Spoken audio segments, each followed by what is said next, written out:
Welcome. In this video, we're covering the key policy provisions that appear on both the life and health insurance licensing exams. Whether you're preparing for one exam or both, these shared provisions are essential. These topics typically they make up about 20% of most state exams. So understanding them can significantly improve your score. Hi, I'm Chris Jaffe, and I'm with Life Health Exam Coach, where we help aspiring life and health agents like you pass the insurance exam. If you'd like our free Life Health Exam study guide, please visit www.lifehealthexamcoach.com or click that link in the description below. So let's get straight into our topic next. First off, let's start with what is a provision? So that's one of the key things about policy provisions, understanding what provision means. So you won't directly be tested on the word provision, but it does show up a lot, so it's important that you understand what it means. Very simply, a provision is a rule or a clause within an insurance policy that defines how specific aspects of the policy function. It's kind of like how does it work? Let me give you an example. A grace period. Let's say a policy has a grace period, meaning that you can not pay premium for a certain amount of time before the policy will lapse. That's considered a provision of that policy. They can be required or optional. Provisions can be, but they do determine the terms of the coverage and overall how the policy works. All right, one of those provisions is called the entire contract provision. You will see this definitely come up in the exam. The entire contract provision defines what constitutes the full legal agreement between the insurer and the insured. So it includes the application, the policy, riders, and amendments. So there's those four factors that you need to know: application, policy, riders, and amendments. So when those elements are combined, they form the entire enforceable contract. So you should think about, a contract in its entirety. That's what they're getting at here. You can't have just one element or another to make it a full or entire contract. The entire contract provision means that all of those elements have to be there, and look for that for sure on the test. Next, we're going to look at the insuring clause. It's also known as the insuring agreement. This section in the policy contains the promise to pay, and it defines the scope of coverage, what is going to be covered by the insurance policy. It outlines the insurer and the insured. So that's very important to keep those two in mind. The insurer, meaning the insurance company, and the insured, the person who is covered by that policy. It also includes the covered events, or as they're known in the insurance world as perils. So if it's a life insurance policy, the covered event would be a person's life. If they die, that's what the policy is covering. That's a covered event. And so the conditions then are under which those benefits will be paid. Again, in the life insurance example, if a person dies, then the insurance company will pay the beneficiary the amount that's listed as the face amount for that policy to the beneficiary. The premium is not listed in this section, so make sure you remember that. Premium is not part of the insuring clause. Next, we're going to look at the free look period. Free look period gives the insured a chance to cancel the policy for a full refund within a specific time after delivery. This is an important kind of provision, really. It takes a little bit of the heat off of people, made a decision to get the policy and look at it. Maybe they decide it's not quite what they wanted, or maybe not quite what they thought it was. So it's designed to give the consumer an out, in a sense, for 30 days to decide to not take the policy. The standard one duration for this is actually 10 days for most life and health policies. But there are some other policies like long-term care, Medicare supplement policies that can go up to 30 days. So again, it just depends on the policy, how long that free look period is. But the period starts when the policy is delivered, not when it's issued. So there's a lot of different delivery options you'll learn about later as an agent, how you get the policy in the person's hand. As soon as they receive that in their hand, then that's what starts that free look period. They have an opportunity, again, during that time to decide to cancel it with no consequence whatsoever. Consideration clause is our next term that we want to look at. For any insurance contract to be valid, both parties have to exchange some sort of value. That's really true of all contracts, honestly. In an insurance policy, the insured's consideration, or the person's being covered, is the application and the premium. So you can think of this as a way of, how do you sincerely demonstrate that you want the policy? For an insured person, they have to submit an application and pay that first month's premium. That's what they're offering of value. The insurer, the insurance company on the other side, their consideration is promise to pay the covered claims. Again, in the case of a life insurance policy, what is the insurance company offering? They're offering the promise that if the insured dies, beneficiaries will receive that amount for that policy, the face amount for the policy. So keep those terms very clearly in mind. The insured, again, is the customer versus the insurer, which is the insurance company. That'll come up on the exam, and you just have to pay attention because, again, those words look very similar. So, as they say, the devil's in the details. Always pay close attention to the wording so you get the answers correct. Next, we're going to look at beneficiary designations. So I've used the term beneficiary several times already. Those are the people who receive the proceeds when the insured passes away in the case of a life insurance policy. So, often if it's a husband and wife situation, the spouse ends up being named as the beneficiary, and or their children could also be named as beneficiaries. There's some other flexibility who you can name as beneficiary. But this term beneficiary applies to life insurance and some health policies like accidental death and dismemberment policies also have named beneficiaries. So it's kind of unique to for the most part, to the life insurance world. There are two types of beneficiaries that you need to know. The first is called a revocable beneficiary, and that can be changed. Revocable means you can change it. It can be changed at any time. So if I decide as the policy owner, I want to change the beneficiaries, maybe I want to include a different relative in there as a beneficiary, I can make that change. That's revocable. You can change. The second type is irrevocable. And as you might guess, it's the exact opposite. It cannot be changed without the beneficiary's consent, written consent. So that means that people use irrevocable beneficiaries so that they can't be changed. So it's kind of locked in, and there are different scenarios where that might make sense for an insured to choose that option. But for the exam, you mainly just need to remember that revocable means you can change the beneficiaries.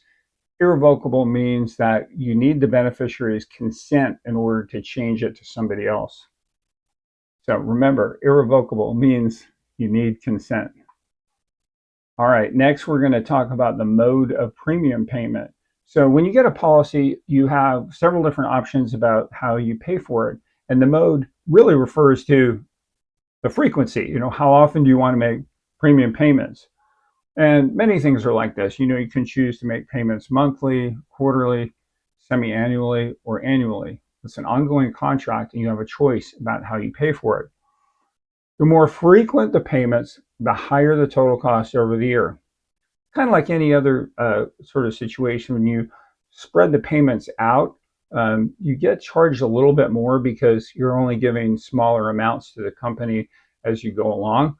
If you choose annual, they'll often get like a discount for paying the entire year up front.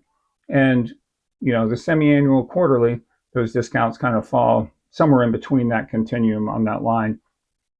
So switching from monthly to annual, you're going to have like a lower total premium for that year. If you switch from annual to monthly, then you're going to have a higher total premium. So again, the more payments you make, the more it's going to cost you.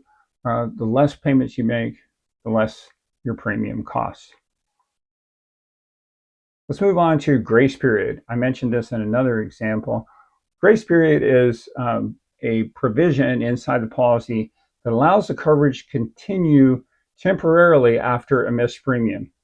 We all make mistakes, we all make missed payments sometimes on whatever our bills are, and insurance companies understand that. That's why they create these grace periods.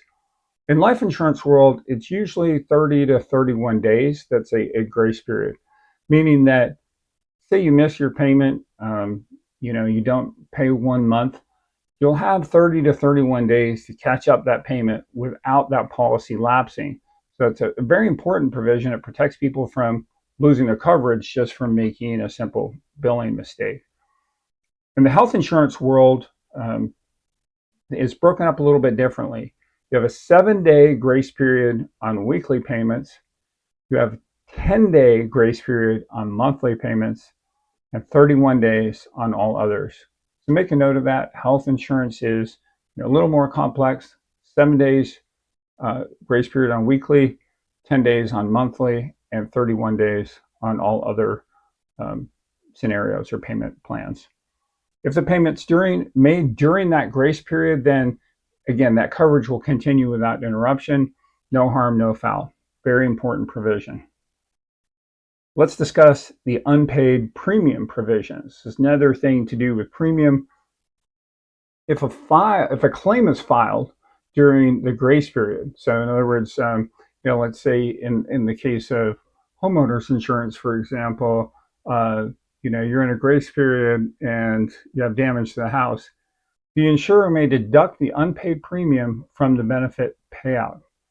So when you get the claim, they're simply going to take their premium amount out of that payment to you, which makes sense, right? They're making themselves whole. They're receiving their premium payment that you missed, and you're still getting the payment on the claim. Let's look at reinstatement clause. This allows a lapsed policy to be restored under certain conditions. So with life insurance, the reinstatement clause, you can request reinstatement for up to 3 years after a lapse. Take notes on this. There's a lot of different time frames in the insurance world.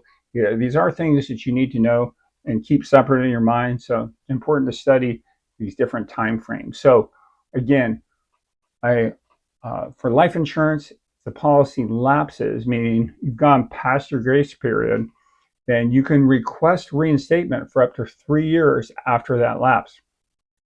Now, in the case where you want to reinstate that policy, you've got to pay up all your past due premiums.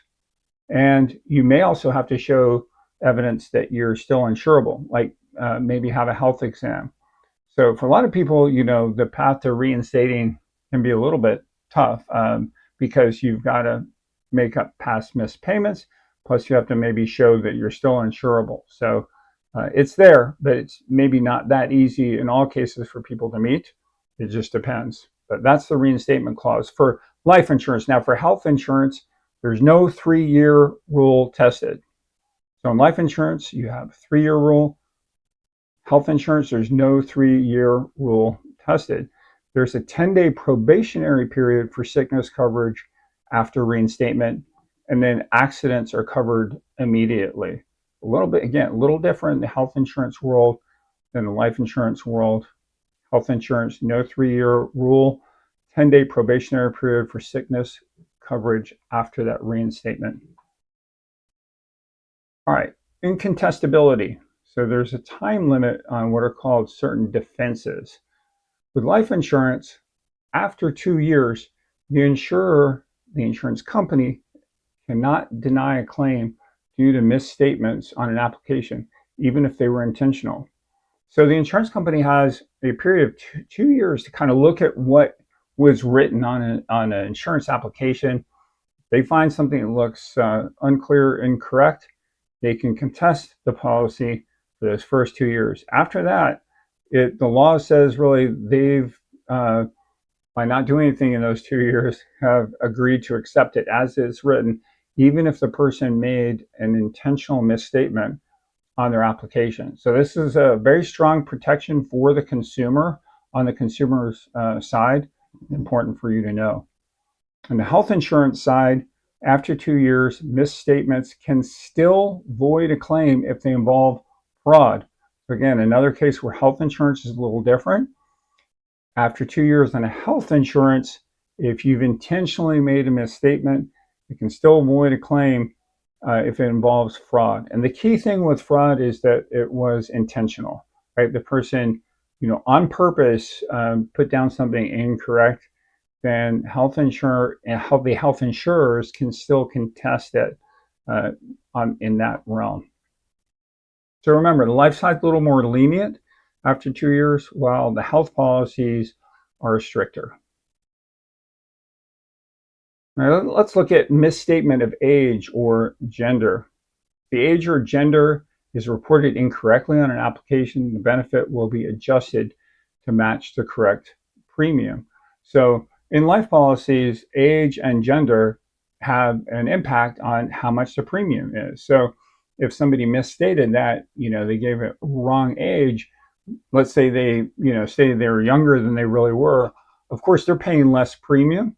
So what the insurance company is allowed to do is then adjust that premium up to match their correct age. So this applies regardless of when the error is discovered. So there's no 2-year safeguard here. If you've misstated your age, the insurance company can come back at any point and say, wait a minute, that you're not paying the correct premium for your actual age. They can charge you for the amount that you owe. So that premium adjustment is within their rights. They are not allowed to deny you, though, because of it. And that's the standard resolution. Very important to know here, just because that misstatement is here in the contract doesn't give them the right to deny you coverage. It just gives them the right to collect the unpaid premiums, which is very fair. Let's look at accidental death and dismemberment. This applies to both life and health insurance. And on the life insurance side, accidental death and dismemberment is added as a rider to increase payout for an accidental death. So I might have a life policy that maybe has a $100,000 death benefit with a rider that maybe doubles that death benefit if I happen to die by an accident. So it's a way of increasing the return. Obviously, accidents are sort of sudden, unexpected, and it can be a nice adjustment, a nice larger payout to the beneficiaries in the case that a person dies or has a loss of limb, something that's very catastrophic for their life and income. So it's a way of protecting that kind of loss, really. Now, on the health insurance side, there are standalone accidental death and dismemberment policies, and those pay out based on the type of loss. They might have what's called a principal sum.